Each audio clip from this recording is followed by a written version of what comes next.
हे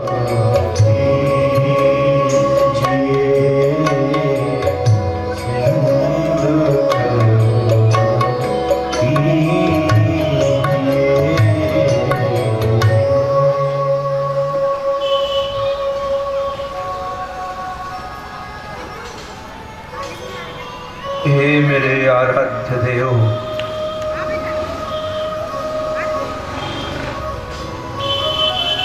इस संसार सागर में आपके अतिरिक्त कोई संबल नहीं है, कोई आश्रय नहीं है, कोई ठिकाना नहीं है। बस श्री चरणारविंदों में बारंबार यही प्रार्थना है, आपने जैसी हेतु कृपा इस पामरों के सरदार पर की है, बस ये करुणा भरी, ममता भरी, अनुग्रह भरी दृष्टि आपकी सतत बनी रहे, यही श्री चरणों में बारंबार प्रार्थना है। राजर्षि परीक्षित ने सुखदेव गुरुदेव के श्री चरणों में एक बात रखी कि मैं अधम क्षत्रिय हूं, ऋषि अपराधी हूं। हमारे जीवन में तो एक सामान्य महात्मा का भी आगमन नहीं होना चाहिए था, किंतु आप आ गए। मैं आपके विषय में परिचित हूं। आप किसी सद्गृहस्थ के घर जाते भी हो दरवाजे पर, तो उतनी देर ही रुकते हो जितनी देर गोदोहन में लगता है, और उसके बाद वहां से चल पड़ते हो। आज हमारे जैसे पामर के पास आपका आगमन केवल करुणा के कारण है, केवल कृपा के कारण है। गुरुदेव, हमारा क्या कर्तव्य है, हमें क्या सुनना चाहिए, क्या मनन करना चाहिए, क्या निधिध्यासन करना चाहिए, क्या जाप करना चाहिए, अथवा इसके अतिरिक्त भी कुछ रास्ता हो तो आप बताइए। सुखदेव जी महाराज राजर्षि परीक्षित पर रीझ गए, उनकी विनम्रता पर, और प्रसन्न होकर के सुखदेव जी महाराज ने कहा, वरियान एसते प्रश्न कृतो लोक हितम नृप नृण पाहित नृप। एक बात कहूं राजन, तुमने राज्य भले ही अपने सुपुत्र को दे दिया हो, किंतु स्वभाव से अभी भी आप राजा ही हो। राजा का स्वभाव होता है कि उसका व्यापार, उसका कर्तव्य, उसका कर्म लोकहित के लिए होना चाहिए। हमारे एक मित्र संत ने हमें कभी कहा था कि समाज हमको कुछ देता है तो हमसे पारदर्शिता चाहता है। ऐसे समाज यदि किसी को सम्मान देता है, राजपद पर अभिषिक्त करता है, उससे रक्षा की कामना चाहता है। और जो राजा स्वयं अपनी रक्षा नहीं कर सकता, वह प्रजा की रक्षा क्या करेगा।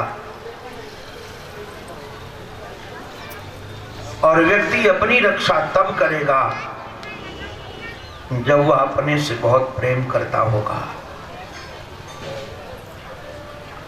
मैं सच कहूं,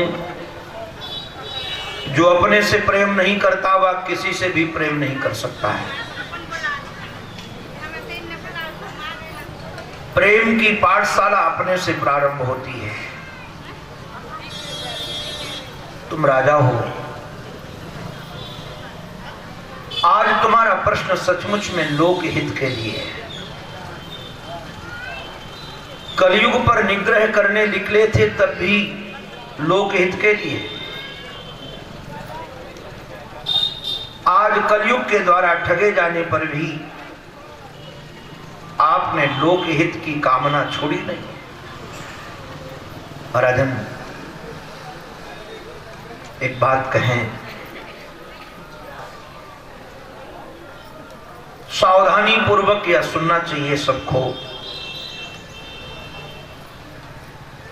हमें जो आयु मिलती है, वैसे तो शास्त्र कहते हैं शतम जीवेम शरद, 100 वर्ष की आयु मान करके हम चलें यदि, वैसे आज के समय में तो 100 वर्ष तक पहुंचना हम सबके तो बस का है नहीं। 80 तक आते जाते 80% लोग चले जाते हैं। 90 तक पहुंचना तो बड़ा कठिन है। कोई संयमी व्यक्ति 90 पार भी कर जाए तो 100 तक पहुंचना बहुत कठिन है। और 100 तक यदि जीता है तो जीना और मरना उसका बराबर जैसा ही है। रो रो करके जीना, रोग ग्रसित होकर जीना। मुझे लगता है जीना तो वही जीना है जिसमें किसी का जीना हराम न हो। कई लोग स्वयं तो जीते हैं किंतु दूसरे लोगों का जीना हराम कर देते हैं। वो कोई जीना जीना नहीं है। जीना तो वही जीना है जिससे लोग आनंद में रहे, लोग उत्साह में रहें और लोगों को प्रार्थना न करनी पड़े कि अब ये चला जाए।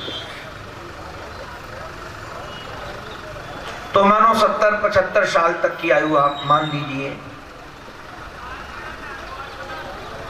तो आधी आयु तो चली जाती है व्यक्ति की सोने में। अब बची आधी परिवार के दायित्व में चली जाती है। हम कई बार सोचते हैं, लोग कहते हैं अभी हम सेट नहीं हुए।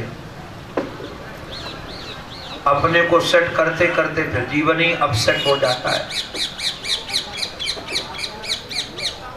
फिर अपने सेट करने के बाद बोले अभी बच्चे सेट नहीं हुए।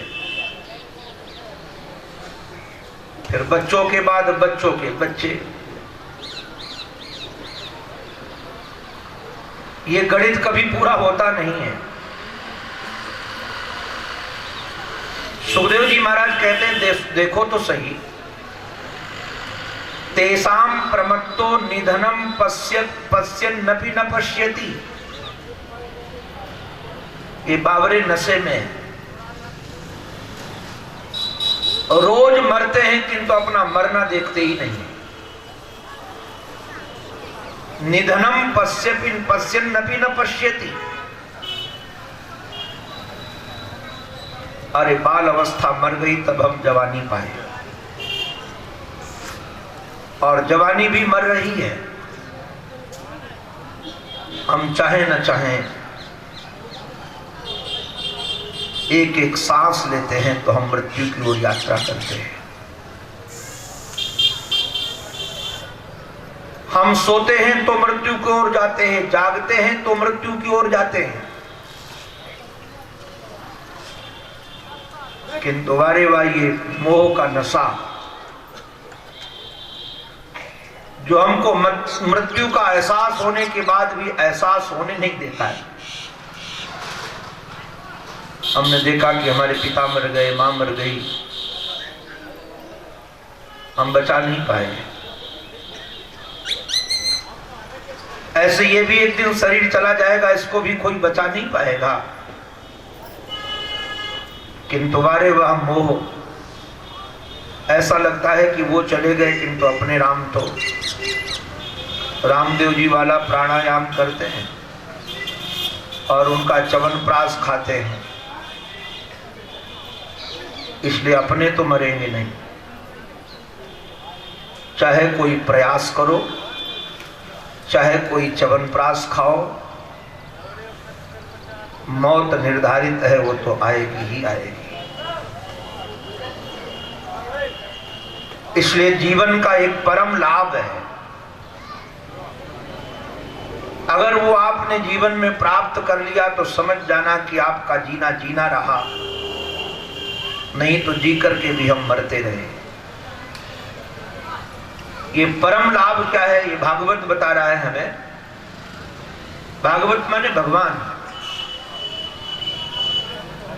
भगवान अपने प्यारे के सामने अपनी बात दिल खोल करके कह रहे हैं, जन्म लाभ परः पुंसाम अन्ते नारायण स्मृति। मनुष्य जन्म का परम लाभ यह है कि प्राण के प्रयाण का जब समय हो तो अपने प्यारे की स्मृति हो। उस समय नाती की स्मृति ना है, उस समय ये ना है कि खेत में कौन सा बीज बोकर आए हैं, कौन सी फसल काटेंगे। किंतु भैया ध्यान रखना, जो जिसका दिन भर जिंदगी भर याद करोगे वही मौत के समय स्मरण बनकर आएगा। आप लोगों ने कभी कई बार विद्वानों से, कथाकारों से सुना होगा, एक व्यक्ति का देहावसान हो रहा था, कुछ बोलना चाहते थे किंतु वाक्य निकल नहीं रहे थे। बच्चों ने डॉक्टरों को कहा कि कितना भी महंगा इंजेक्शन लगाना पड़े इनको लगाओ, कुछ बोलना चाहते हैं, शायद कहीं धन छुपा के रखा होगा। महंगे से महंगा इंजेक्शन लगाया गया और दादा बोले तो क्या बोले, बोले मूर्खो, देखते नहीं हो गाय झाड़ू खा रही है, और मर गए। यहीं पाटन के समीप एक गांव में हमारी कथा थी, सच्ची बात बता रहा हूं।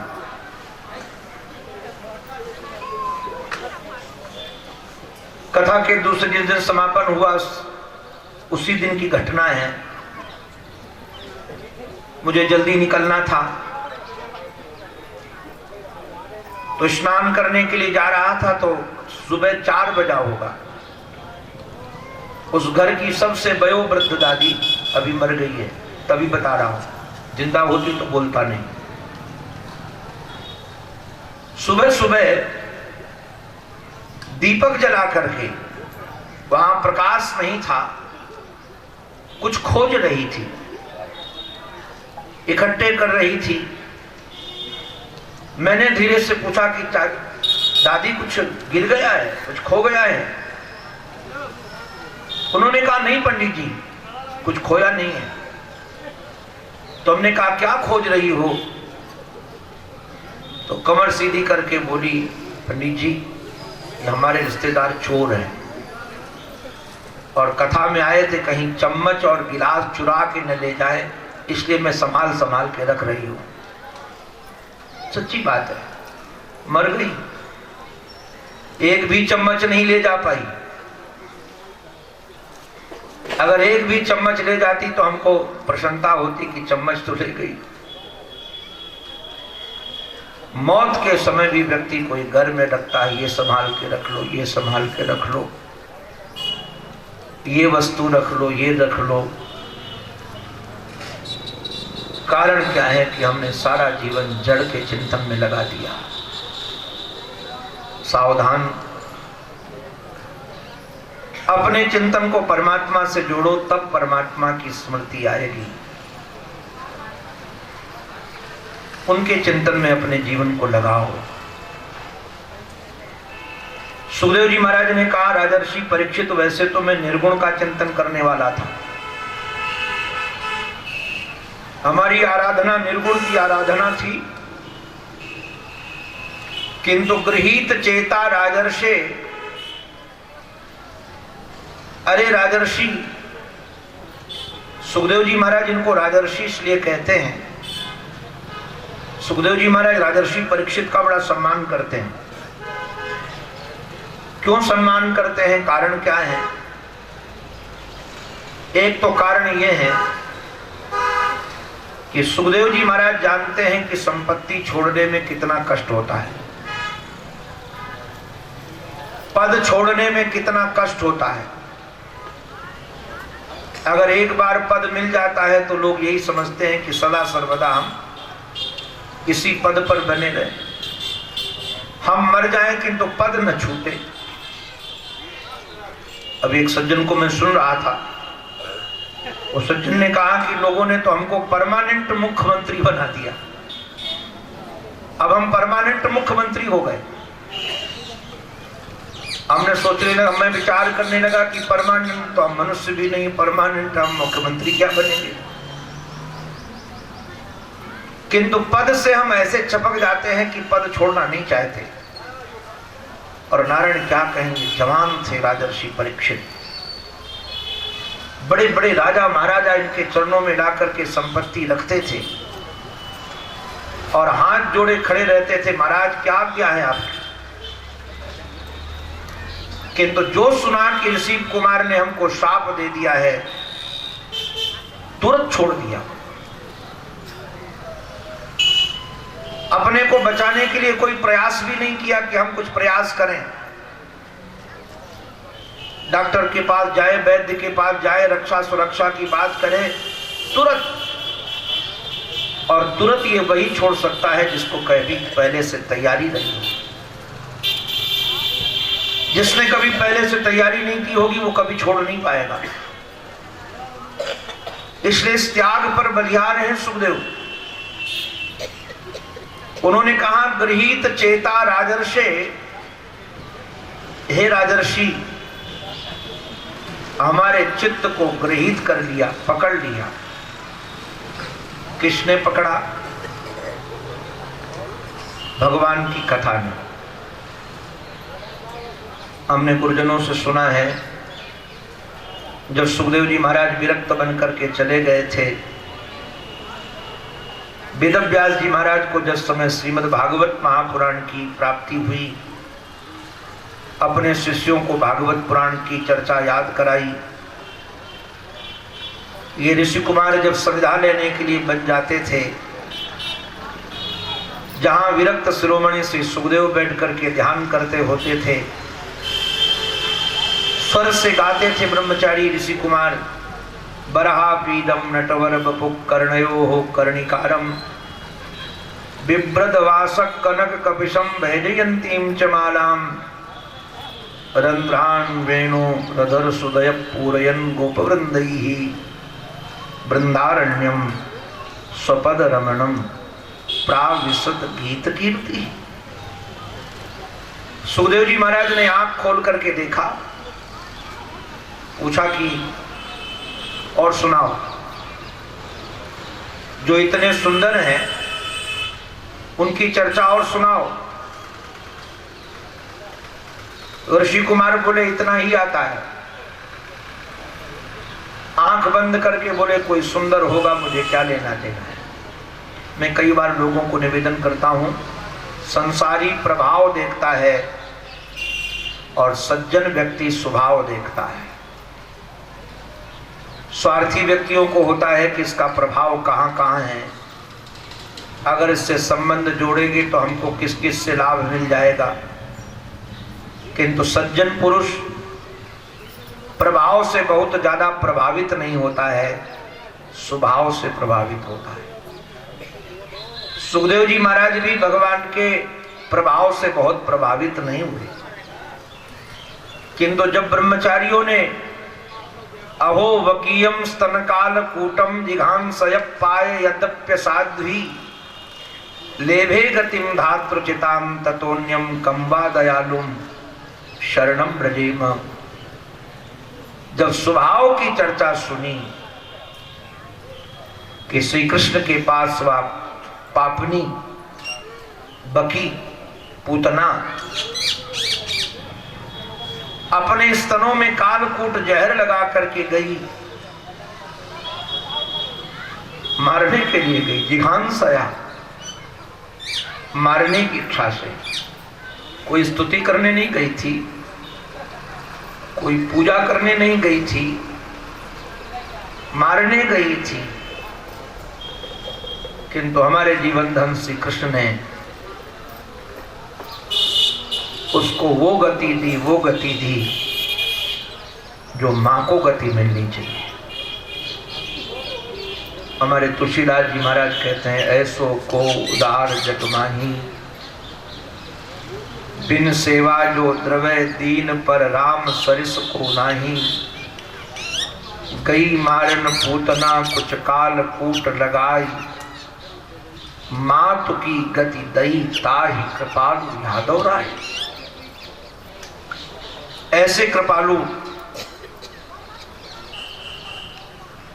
श्री कृष्ण की जब चर्चा मैंने सुनी तो हमारे चित्त को गृहीत कर लिया, गृहीत चेता।